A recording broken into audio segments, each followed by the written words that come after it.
नमस्कार, बीएसटीवी देख रहे हैं आप और मैं हूं आपके साथ प्रीता उपाध्याय दीक्षित। और बात करेंगे विधानसभा चुनाव की, क्योंकि समय अब कुछ ही शेष बचा है और ऐसे में प्रदेश के साथ साथ डिंडोरी में भी चुनावी चर्चाओं का बाजार गर्म है। छत्तीसगढ़ की सीमा से लगा आदिवासी बाहुल्य डिंडोरी जिला कांग्रेस का गढ़ बनता जा रहा है। 2008 से कांग्रेस लगातार इस सीट पर कब्जा बनाए हुए है। क्या इस बार बीजेपी कांग्रेस के इस अभेद किले को भेदने में सफल होगी और जनता किसे चुनेगी अपना नेता, देखेंगे इस खास रिपोर्ट में। कारो पानी हम बात कर रहे हैं मध्य प्रदेश के आदिवासी बाहुल्य डिंडोरी विधानसभा क्षेत्र की। यह विधानसभा क्षेत्र अनुसूचित जनजाति वर्ग के लिए आरक्षित है। यहाँ कांग्रेस से मौजूदा विधायक व पूर्व कैबिनेट मंत्री ओमकार सिंह मरकाम हैं। ओमकार सिंह मरकाम ने पिछले विधानसभा चुनाव में भाजपा के जय सिंह मरावी को हराया था। इस बार भारतीय जनता पार्टी ने अपनी पहली सूची और दूसरी सूची जारी की है, जिसमें डिंडोरी विधानसभा से भारतीय जनता पार्टी अनुसूचित जनजाति मोर्चा के प्रदेश महामंत्री पंकज सिंह टेकाम को मैदान में उतारा है। वहीं कांग्रेस फिलहाल फिर से ओमकार सिंह मरकाम को मैदान में उतार सकती है। अब देखना यह होगा कि जनता किसे अपना मत देती है।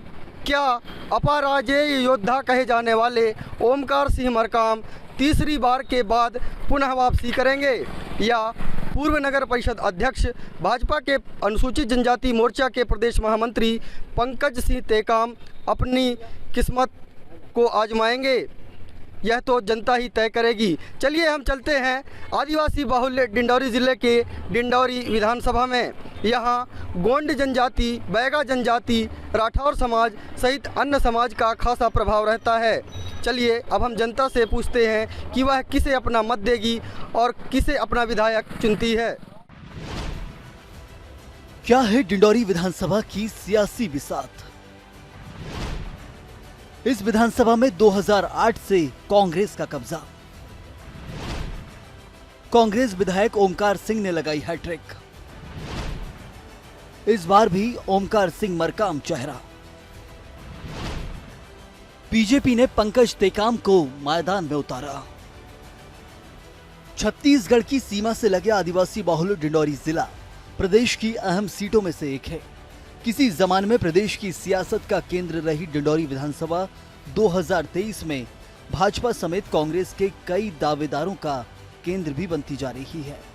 यहां कांग्रेस के लिए तकरीबन 80% ओमकार सिंह मरकाम ही अगला चेहरा हो, इस बात में कोई दो राय नहीं है। 2018 में यहां ओमकार सिंह मरकाम ने लगातार तीसरी बार चुनाव जीतकर हैट्रिक लगा दी। यहां कांग्रेस ने इस विधानसभा सीट से जीत रिकॉर्ड दर्ज की थी और कांग्रेस उम्मीदवार ओमकार सिंह मरकाम को अपराजय योद्धा बना दिया था।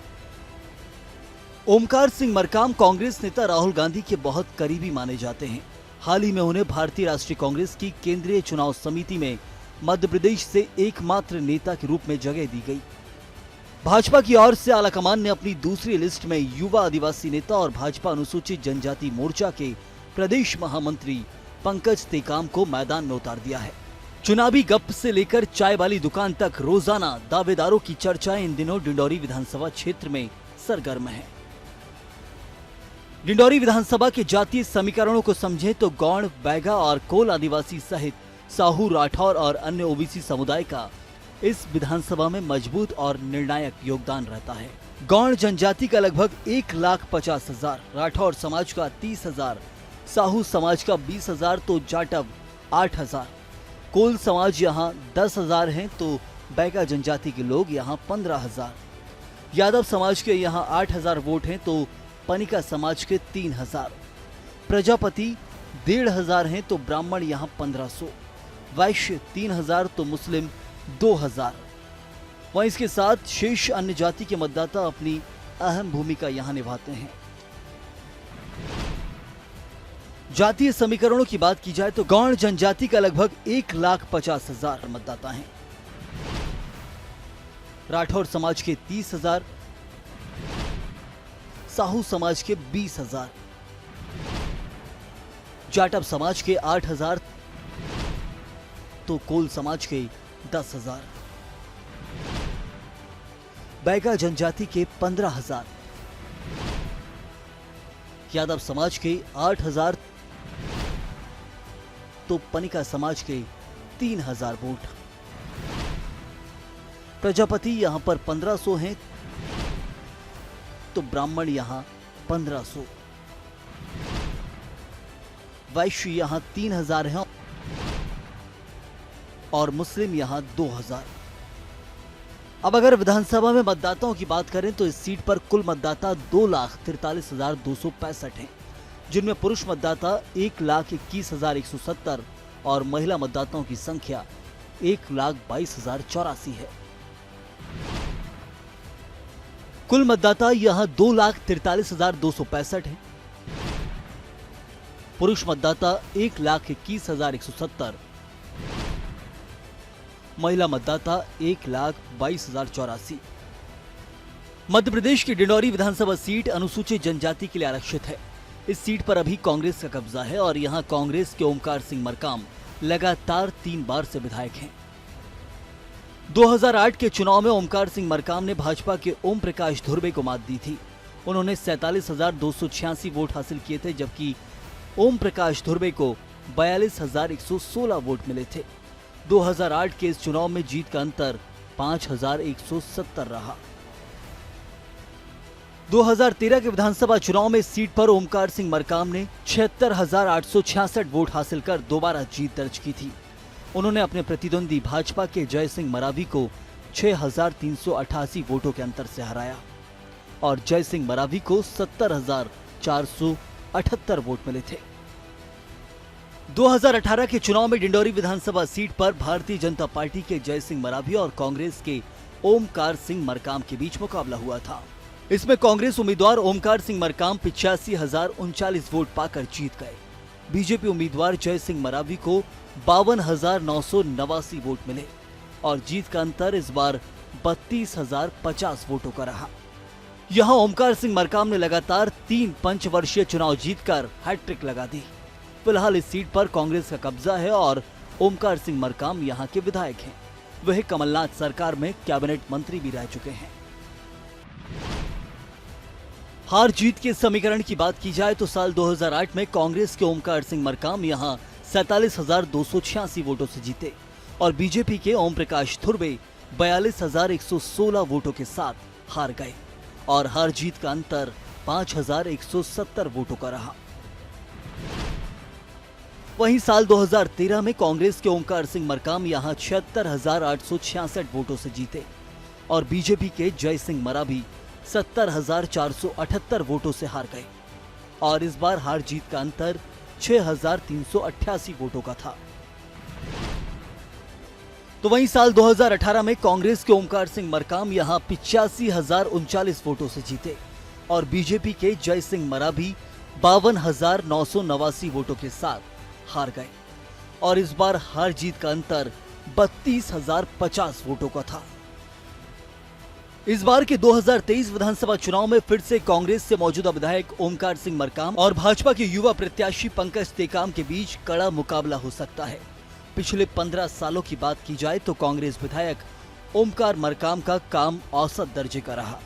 एक बार ही उनके विधायक रहते सरकार बनी, वह भी अल्पमत में गिर गई।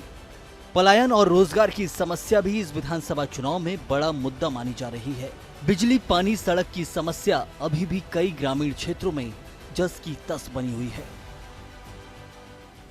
विधानसभा क्षेत्र की सियासी चर्चाओं में मिले इनपुट के आधार पर कहें तो पूर्व मंत्री और मौजूदा विधायक ओमकार सिंह मरकाम 2023 चुनाव में कमबैक कर सकते हैं।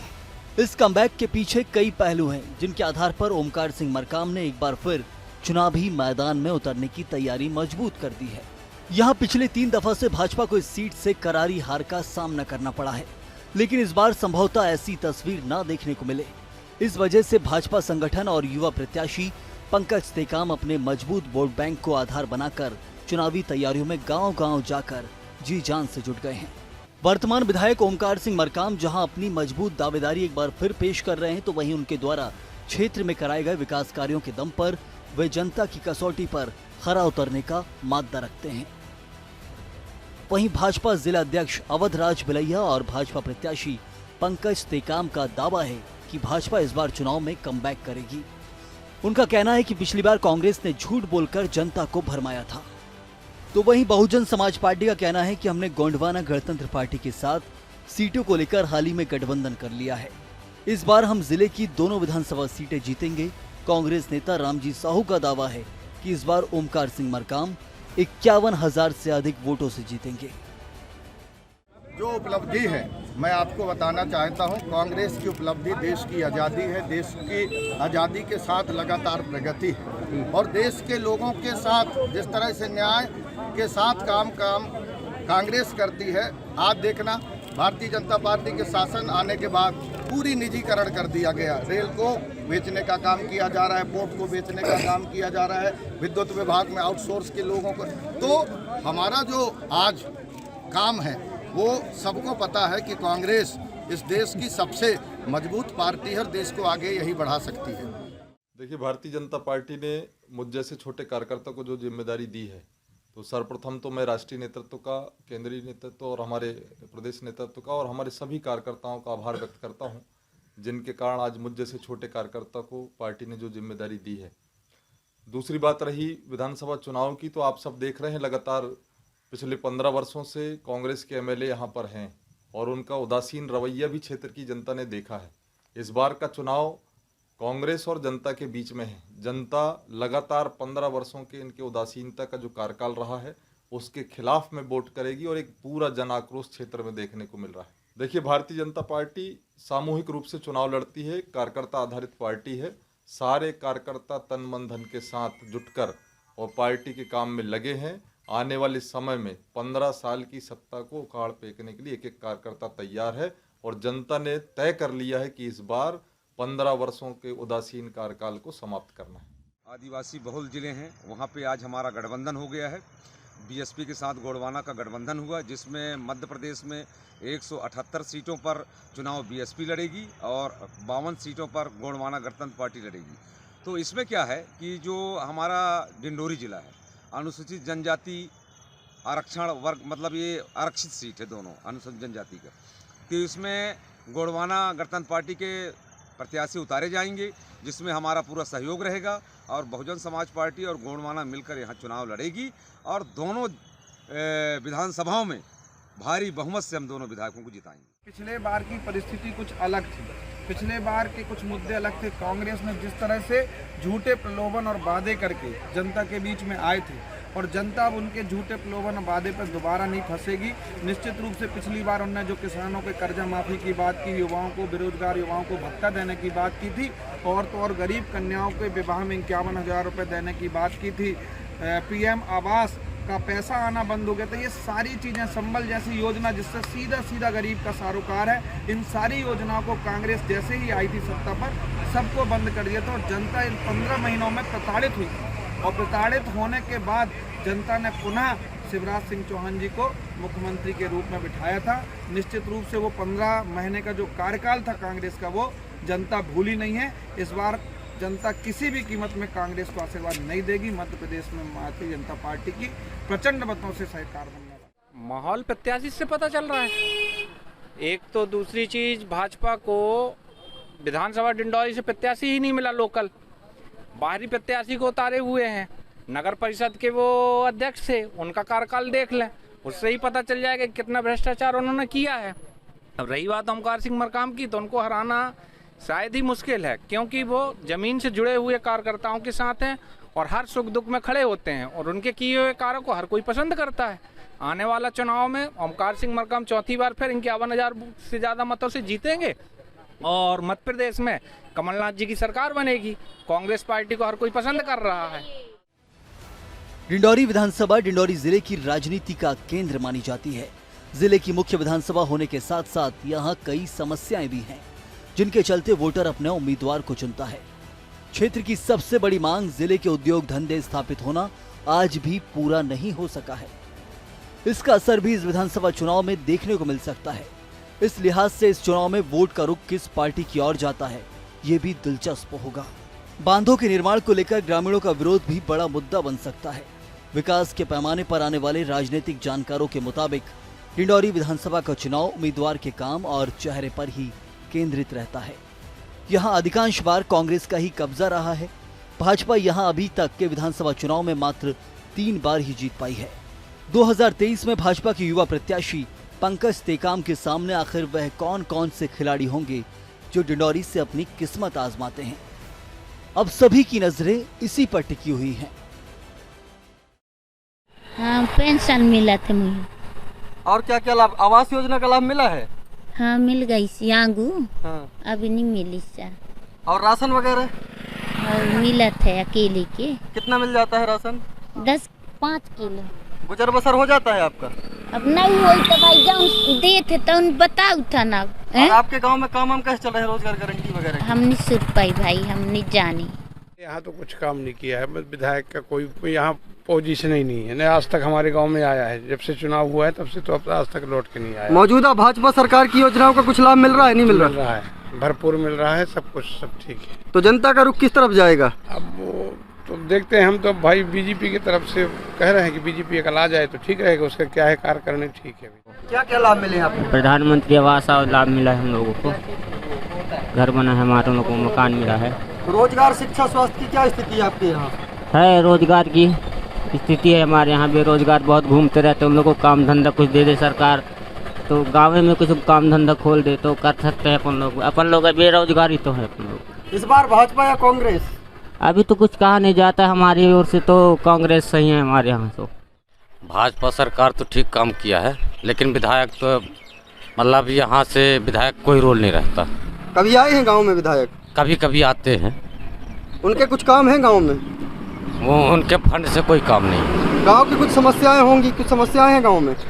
गांव की समस्याएं तो अभी फिलहाल में नहीं है, ठीक है, सब ठीक चल रहा है। सड़क, बिजली, पानी, शिक्षा, स्वास्थ्य चल रहा है, अभी धीरे धीरे सुधार हो रहा है। तो इस बार क्षेत्र की जनता क्या चाहती है?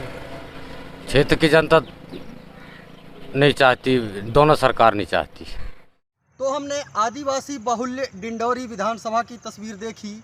यहाँ हमने जनता की राय जानी, राजनेताओं से बातचीत की। जनता का रुख किस तरफ है यह जनता ने बयां कर दिया है। वहीं पार्टी नेता अलग अलग तरह से अपने वायदे जनता के सामने रखेंगे। यहाँ भारतीय जनता पार्टी के साथ कांग्रेस मैदान में उतरेगी, तो वहीं गोंडवाना गणतंत्र पार्टी एवं बहुजन समाज पार्टी दोनों मिलकर संयुक्त रूप से चुनाव लड़ेंगे।